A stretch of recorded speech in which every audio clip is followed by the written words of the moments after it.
Did you know that abuse oftentimes occurs in a cycle? It can be really beneficial to identify some of these different stages that you're going through. There's 4 stages. The first one is tension building.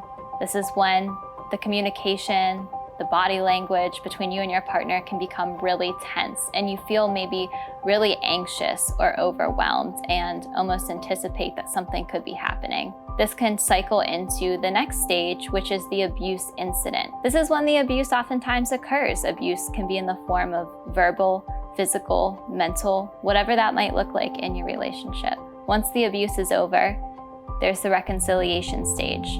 During this stage, this is a time when the abuser oftentimes will apologize for what they did. They might even bear gifts.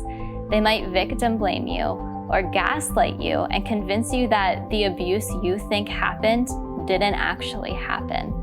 The 4th stage is the calm stage, often known as the honeymoon stage. At this point, your relationship might feel like it did in the beginning. It feels happy, like nothing bad could ever happen. But not too shortly after that, the tension will start to build again, and the cycle will continue until you decide to break it.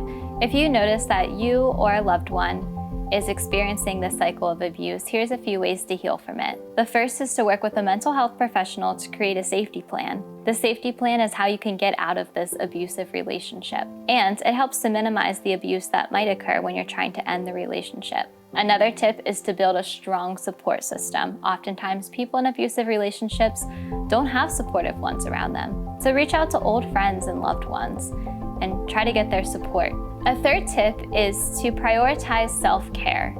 This could be engaging in a hobby that you used to love before you were in this relationship, or just taking some time out to relax and be out in nature. Anything that you find is helpful to you. Lastly, I encourage you to journal about this. Journaling is a safe space to get out our emotions and feelings about it, and it can also help us to heal.